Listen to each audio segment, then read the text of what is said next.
Hi friends, इस video में हम लोग डिस्कस करेंगे कि ये अगर आपके पास यूआई डायग्राम है तो यूआई डायग्राम से आप टेबल्स जो डेटाबेस में होते हैं उसको कैसे डिजाइन करोगे। यूआई डायग्राम से फील्ड्स कैसे लेने हैं और फिर उस फील्ड से नॉर्मलाइजेशन प्रोसेस में कैसे जाना है और फिर नॉर्मलाइजेशन प्रोसेस से टेबल्स क्रिएशन तक का सफर हम लोग आज इस वीडियो में डिस्कस करने वाले हैं। तो वीडियो स्टार्ट करने से पहले मैं आपको नॉर्मलाइजेशन क्या होता है उसके बेसिक जो रिक्वायर्ड प्री रिक्विजिट है उसको एक बार रिवाइज करवाना चाहता हूँ। तो ये नोट्स ऑलरेडी मैंने डिस्क्रिप्शन में डाल रखे हैं, तो आप वहां से देख सकते हो। 1NF का मतलब क्या होता है कि कोई फील्ड है तो फील्ड में मिक्स्ड डेटा टाइप नहीं होना चाहिए। मिक्स्ड डेटा टाइप मतलब कि वहां पर स्ट्रिंग है, स्ट्रिंग के साथ आप नंबर्स मिक्स कर रहे हो, या फिर एड्रेस है, एड्रेस में फिर नंबर्स पिन कोड सब मिक्स कर रहे हो। वो ऐसा ना रख के कोशिश करो कि मिनिमम सिंगल फील्ड हो। और दूसरी चीज 1NF में आती है कि ऑर्डरिंग, मतलब जैसे मान लो कि मेरे पास ये 4 स्टूडेंट्स हैं, A B C और D। तो मुझे इनकी हाइट मालूम है। मान लो इसकी हाइट 5 है, इसकी हाइट 4 है, 3 और 2 है। तो मैं ऐसे नहीं कर सकता कि A B C और D। मैं ऐसे नहीं कर सकता कि और ऐसे लिख दिया और टेबल के अंदर कॉलम पुट कर दिया और फिर मैं बोल रहा हूँ कि जैसे जिस सीक्वेंस में एक्सट्रैक्ट करोगे आप, पहले ये जाएगा, ये जाएगा, ये जाएगा, ये जाएगा, जो भी सीक्वेंस में आएगा वो सीक्वेंस उसके हाइट को रिप्रेजेंट करता है, ऐसे नहीं बोल सकते आप। उसके लिए आपको एक सेपरेट कॉलम हाइट का सेंटीमीटर्स में या फिर जो भी स्पेसिफिक यूनिट है उस यूनिट में आप पुट करोगे उसको, और फिर उसमें उसका पैरामीटर आप ऐड करोगे। ये हो गया कंप्लीट। अदरवाइज आप टेबल के ऑर्डरिंग पे कोई इंफॉर्मेशन स्टोर नहीं कर सकते। फिर और आता है इसमें कि जैसे उसमें दो कॉलम्स को आप मिक्स मत करो। जैसे अगर एड्रेस है तो एड्रेस को आप कंबाइन करो, कंबाइन मत रखो। इसको सेपरेट करो एक सिटी सिटी में, लैंडमार्क में, जैसे हम लोग अमेजोन के एड्रेसेस में हम लोग स्टोर करते हैं वैसे अलग अलग इसमें स्टोर करो। अगर टेबल में प्राइमरी की नहीं है तो वो NF 1NF कभी नहीं कहलाएगा। कंपलसरी टेबल में प्राइमरी की होना चाहिए। आगे बढ़ेंगे तो फिर जैसे 2NF है, 2NF का बेसिक चीज आप ध्यान रखो कि जो भी फील्ड्स है टेबल के कॉलम्स जो है वो कॉलम्स उसके प्राइमरी की के ऊपर कंपल्सरीली डिपेंडेंट होनी चाहिए। अगर नहीं है तो आप उसको अलग लो और उसका एक अलग टेबल बनाओ। और मैंने 3NF का भी लिखा है, लेकिन मैंने प्रोजेक्ट में अपना 3NF इम्प्लीमेंट तो नहीं किया था, तो मैं उसका भी डिस्कशन नहीं करूंगा, क्योंकि जैसे जैसे NF बढ़ते जाएगा वैसे वैसे कॉम्प्लेक्सिटी बढ़ती जाएगी, सिक्योरिटी लेवल्स भी बढ़ते जाएंगे। ये एक टाइप की सिक्योरिटी ही होती है जिसको यूज करके हम लोग डिलीशन एनोमली, इंसर्शन एनोमलीज और अपडेट एनोमलीज को अवॉइड करते हैं। तो अब जैसे मैं एक्सपेक्ट करता हूँ कि जो भी आप ये वीडियो देखते हैं उनका यूआई डायग्राम रेडी है। फर्स्ट स्टेप प्रोजेक्ट में आपका यूआई डायग्राम या फिर वायर फ्रेम डायग्राम, जो कि आप एक नॉर्मल पेंट में यूज कर सकते हैं या फिर कोई भी ग्राफिक सॉफ्टवेयर पे बना सकते हो उसे, कि आपके प्रोजेक्ट में फंक्शनैलिटीज क्या होंगी, उसमें पेजेस क्या क्या होंगे, उस पेज पे क्या क्या बटन्स होंगे, या फिर कहाँ पर कौन सा व्यू होगा। ये सब को आपको पहले रेडी करना है डेटाबेस से पहले। अगर आपका वायर फ्रेम रेडी है then only it makes sense to go to the design of the database, otherwise it doesn't make any sense। तो जैसे मैंने यहाँ पर रेडी करके तो रखा है। मेरे इसमें 5 रोल्स थे। एडमिन का पेज है ये। एडमिन क्या क्या कर सकता है कि वो एम्प्लॉय के डिटेल्स देख सकता है यहाँ पर। अगर वो एक किसी एम्प्लॉय के डिटेल्स के बटन पे क्लिक करता है तो उसको सारी जो उसकी सैलरी है, डेट ऑफ बर्थ है, आंसर है, सिक्योरिटी क्वेश्चन सारा ना दिखेगा, और फिर उसको एडिट भी कर सकता है। बेसिक फंक्शनैलिटीज रखनी है, ज्यादा फंक्शनैलिटीज पे मत फोकस करो, बल्कि आप टेक्नोलॉजी पे फोकस करो। टेक्नोलॉजी पे फोकस करो इसका मतलब ये है कि आप जो प्रोजेक्ट यूज कर रहे हो उसमें सिक्योरिटी इंप्लीमेंट करो, उसको डॉकराइज करो, उसके पैकेजिंग पे फोकस करो, उसके डिप्लॉयमेंट के ऊपर फोकस करो। फंक्शनैलिटीज मिनिमम रखो, जितना प्रोजेक्ट के इवेल्युएशन के लिए है उतना ही मिनिमम फंक्शनैलिटीज पे आगे बढ़ो। वर्क को डिवाइड करो, उसको गिट रिपोजिटरी पे उसका डॉक्यूमेंटेशन रखो। तो ये गिट रिपोजिटरी रहा, डॉकर रहा, या फिर डिप्लॉयमेंट के लिए EC2 इंस्टेंस रहा। तो ये सब चीजों पे आप ज्यादा फोकस रखो, ना कि फंक्शनलिटी के ऊपर। अगर फंक्शनलिटी देखेंगे तो फिर अगर आप एक बड़ा वाला ऐप इमेजिन करें तो उसके सामने वैसे भी हमारा ऐप कुछ मायने नहीं रखेगा। ठीक है। तो और जैसे ये अलग अलग पेजेस है, पेशेंट पेज में क्या क्या रहेगा कि जैसे लॉगिन करेगा, लॉगिन पेज ऐसे दिखेगा, लॉगिन पेज से लॉगिन करेगा तो फिर उसको उसका डिटेल्स दिखना चाहिए और बिल दिखना चाहिए। उस तरह से अभी अकाउंटेंट है, अकाउंटेंट के पेजेस में पेशेंट दिखेंगे, पेशेंट के अपडेट डिटेल्स में इनवॉइस पे क्लिक करेगा तो उसका बिल आएगा, और पेमेंट के लिए स्टेटस चेंज के लिए यहाँ पर अपडेट स्टेटस करेंगे तो वहाँ उसको पेड से अनपेड हम लोग कर पाएंगे उसको। डॉक्टर का पेज रहेगा तो डॉक्टर में क्या करेंगे कि हम लोग पेशेंट की लिस्ट है, प्रायोरिटी वाइज पेशेंट की लिस्ट आएगी, पेशेंट के लिस्ट में add prescription, doctor prescription add कर सकता है। प्रिस्क्रिप्शन में क्या क्या कि वो दवाई प्रिस्क्राइब कर सकता है, और उस दवाई से हम लोग चार्जेस भी कैलकुलेट करेंगे। उसके बाद रिसेप्शन है, रिसेप्शन का काम क्या है कि कोई भी पेशेंट अगर हॉस्पिटल में आता है तो उसको एडमिट कराना और उसके डिटेल्स स्टोर करके रखना। तो जैसे ही हम लोग ऐड न्यू पेशेंट यहाँ पर है, बटन ऐड न्यू पेशेंट करें तो फॉर्म खुलेगा, फॉर्म में फिर ये जो भी रिक्वायर्ड डेटा है उसको एंटर करके करके सेव करेंगे तो नया पेशेंट ऐड हो जाएगा। और जैसे ही हम लोग डिटेल्स के ऊपर क्लिक करेंगे तो उस पेशेंट का डिटेल्स आ जाएगा यहाँ पर। उस डिटेल्स को एडिट भी कर सकते हैं वो रिसेप्शन। तो ठीक है, ये होता है UI diagram. UI diagram clarity के साथ बनाओ, और यूआई डायग्राम अगर आपका हो जाता है तो यूआई डायग्राम होने के बाद फिर आपको क्या करना है कि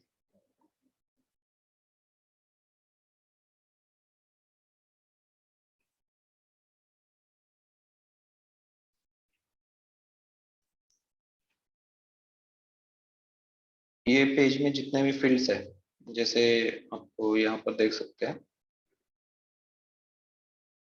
जैसे मुझे अगर एम्प्लॉय का डिटेल्स यहाँ पर शो करना है इस पेज पे, तो मुझे उसका फर्स्ट नेम लगेगा, लास्ट नेम लगेगा, और फिर ईएमपी आईडी लगेगा, नेम लगेगा, रोल, फिर ईमेल लगेगा, पासवर्ड लगेगा, security question answer, date of birth और हायर डेट वगैरह लगेगा। तो इसको हम लोग क्या करेंगे, एक्सेल शीट के एक शीट पे इसको ले लेंगे सारा डेटा। ये देखो मैंने यहाँ पर ले लिया है।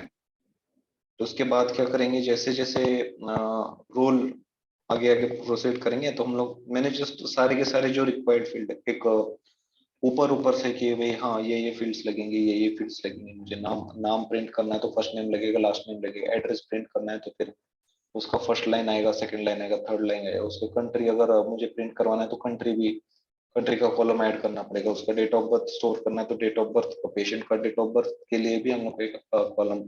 तो जितने भी पॉसिबल हो सकते कॉलम्स मैंने सारे यहाँ पर नोट डाउन कर दिए, पेशेंट के लिए या फिर सबके लिए। यहाँ पर आप रिपीटेशन भी देख सकते हो, देखो पेशेंट आईडी और कई बार रिपीट हुआ है ये।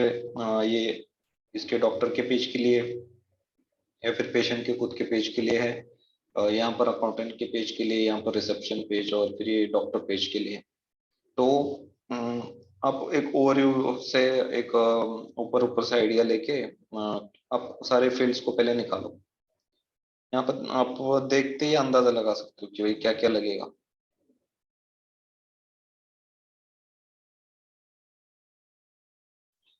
अब जैसे पेशेंट का पेज है तो पेशेंट की टेबल में क्या क्या फील्ड्स हो सकती है उसमें, first name, last name, date of birth है, ब्लड ग्रुप है।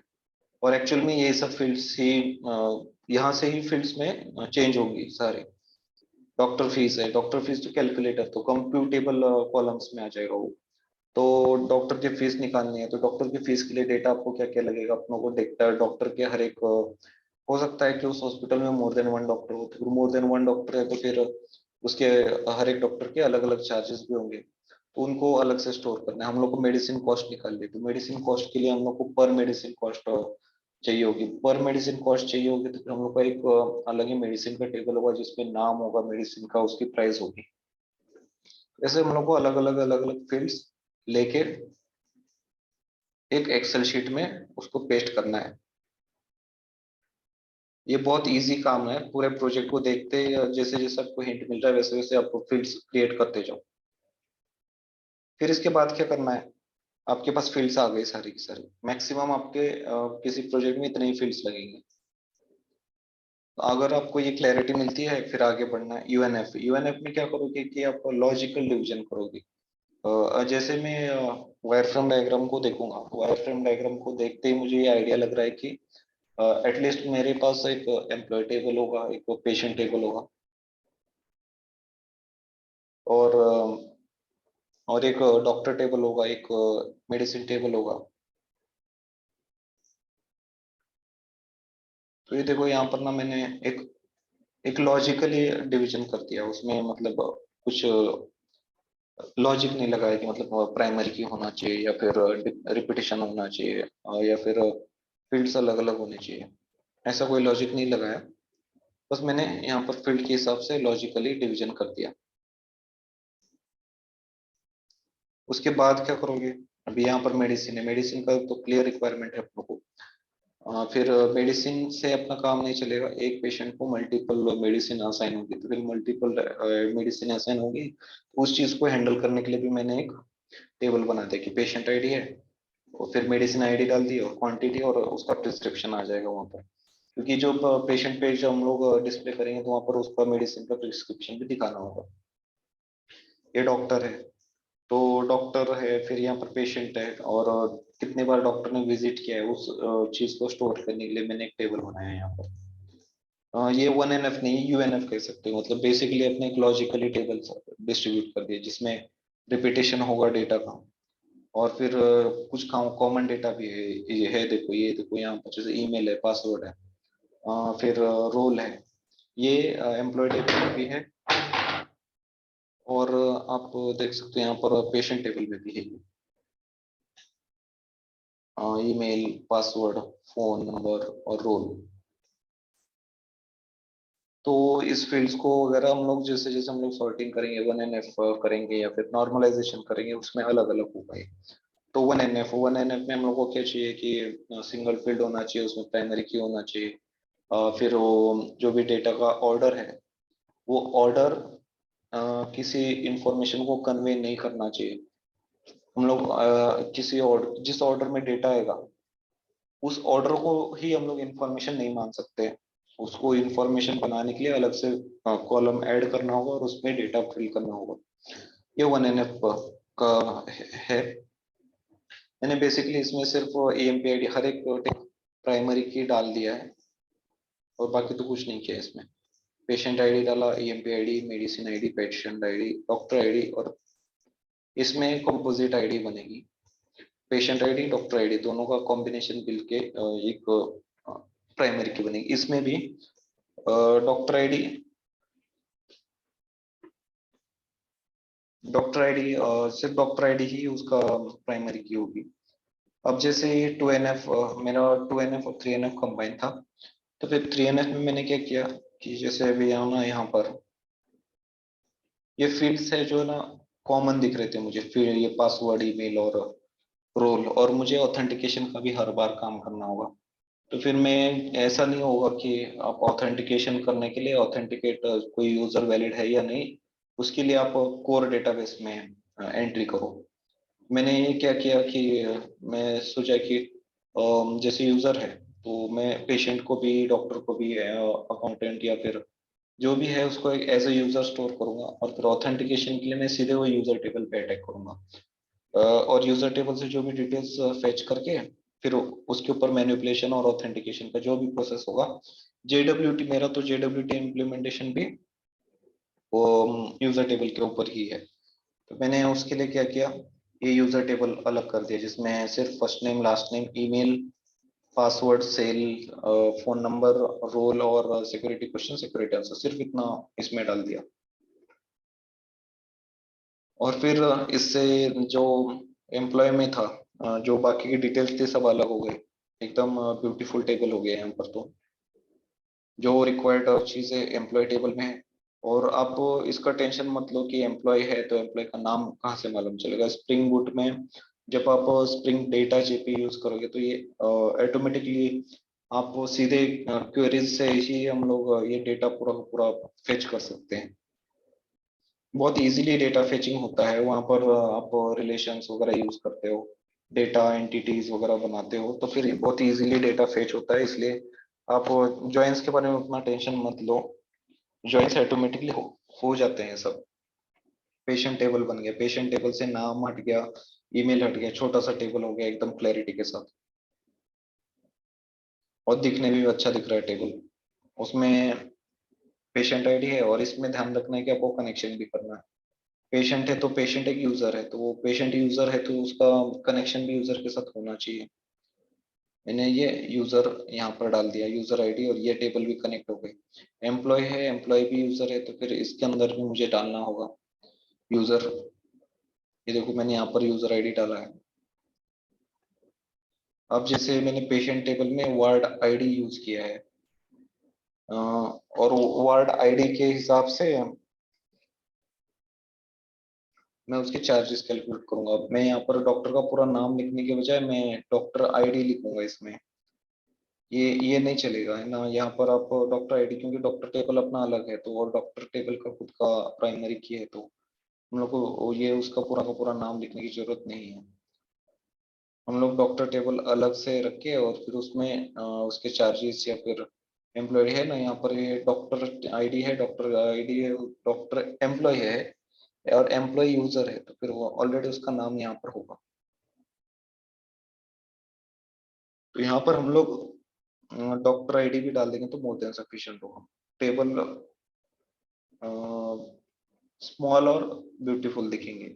वर्ड टेबल है तो वर्ड टेबल में आप टाइप लिखो, चार्जेस लिखो, बेड अवेलेबिलिटी, मैक्सिमम कैपेसिटी लिखनी है। इसमें आप देख सकते हो कि कोई रिपीटेशन नहीं है, और फिर कोई ऐसा टेबल, ऐसा कॉलम भी नहीं है जो प्राइमरी की के ऊपर डिपेंडेंट नहीं है। तो कुल मिला के जब प्रोजेक्ट का पूरा डेटाबेस डिजाइन हुआ तो मेरा कितने टेबल्स हुए देखो, ये 1 है, 2, 3, 4, 5, 6, 6 टेबल्स बने। और ये मैंने इतना ही नॉर्मलाइजेशन किया था। आप चाहो तो उसके आगे भी नॉर्मलाइजेशन कर सकते हो। वैसे सॉरी, लास्ट वीडियो में स्क्रीन शेयर मेरी नहीं हो पाई थी, पॉज हुई थी, इसलिए मुझे वीडियो भी दोबारा बनाना पड़ा। अगर आपको कुछ भी डाउट रहते हैं तो आप नीचे डिस्क्रिप्शन में दिए गए टेलीग्राम चैनल को ज्वाइन करके वहां पर डाउट पूछ सकते हो। मैं आपको वीकेंड्स पे उसको रिप्लाई दिया करूंगा, क्योंकि मेरा वर्किंग रहता है, तो फिर वर्किंग में रूटीन हेक्टिक रहती है। तो सुबह से लेके मतलब शाम तक ऐसे जॉब में बिजी रहते हैं हम लोग। तो आपको जो भी डाउट्स है आप पोस्ट करके रखो या फिर कमेंट में पूछो। मैं जैसे मुझे टाइम मिलता है, जैसे खाना खाते समय या फिर ब्रेक में, या फिर जब भी मुझे टाइम मिलता है, अगर डाउट अगर रिलेवेंट लगा फिर मैं उसको रिस्पॉन्ड करूंगा। और अगर वो डाउट बार बार रिपीट हो रहा है तो उसके ऊपर वीडियो बना के उस डाउट को रिजॉल्व करने की कोशिश करूंगा। और देखेंगे तो ये कंक्लूजन, एक ओवरव्यू अगर देखेंगे हम लोग तो उसके लिए एक बार देखते हैं हम लोग। यूआई डायग्राम है, इसमें आपको यूआई डायग्राम लगेगा। फिर यूआई डायग्राम से आप क्या करोगे, सारे के सारे फील्ड्स लोगे, उस फील्ड्स को पेस्ट करोगे एक्सेल के एक शीट पे। फिर एक्सेल की वो जहाँ पर एक सारे फील्ड्स आपने लिए हैं उससे आप यूएनएफ क्रिएट करोगे, अननॉर्मलाइज फॉर्म क्रिएट करोगे जिसमें लॉजिकली टेबल्स आप डिजाइन करोगे। फिर उसके बाद वन एन एफ आएगा। वन एन एफ में आप क्या कौन सी चीजों का ख्याल रखोगे, वो है कोई डेटा टाइप मिक्स ना हो, प्राइमरी की ना हो उसमें, और फिर ऑर्डर के ऊपर आप कोई इंफॉर्मेशन स्टोर नहीं कर रहे हो। और फिर टू एन एफ की बात करेंगे तो टू एन एफ में सिर्फ जो फील्ड्स प्राइमरी की के ऊपर डिपेंडेंट है उन्हीं को रखोगे।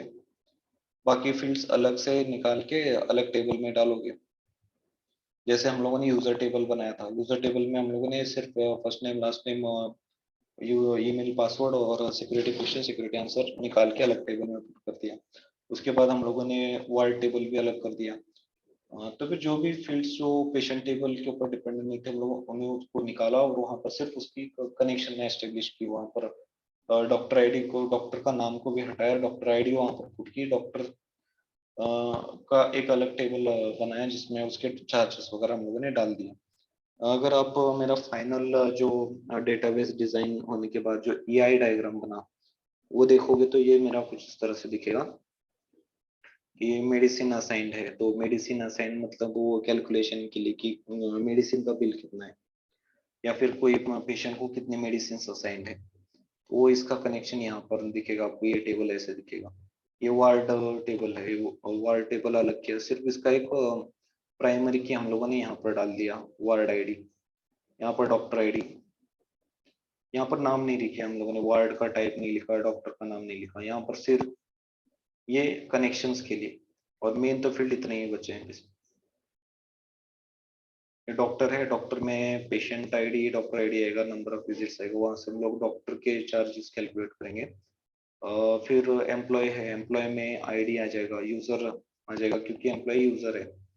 इस डेटाबेस इस टेबल को कनेक्ट करने के लिए हम लोगों ने यहाँ पर यूजर आईडी डाला। उस यूजर आईडी से फॉर एन एग्जांपल अगर मुझे किसी पेशेंट का नाम मालूम करना है या फिर उस डॉक्टर का नाम मालूम करना है, तो मैं क्या करूंगा, वो डॉक्टर आईडी है, डॉक्टर आईडी से फिर यहाँ पर आऊंगा इस टेबल में, इस टेबल में नहीं, इस टेबल में आऊंगा डॉक्टर आईडी, फिर वो डॉक्टर आईडी से उसके corresponding MP ID employ ID लूंगा। फिर उस एम्प्लॉय आईडी से मैं यहाँ पर आऊंगा, उस एम्प्लॉय आईडी के करस्पॉन्डिंग मैं यूजर आईडी देखूंगा, और फिर उस यूजर आईडी से फिर मुझे ये फर्स्ट नेम लास्ट नेम उसका मालूम चलेगा। ये बहुत इजीली कनेक्शंस होते हैं स्प्रिंग बूट और डेटा जेपीए में। इसके आपको उतनी सोचने की जरूरत नहीं है, फिर टेंशन लेने की जरूरत नहीं है। Thank you guys. That's all for this video. Thank you.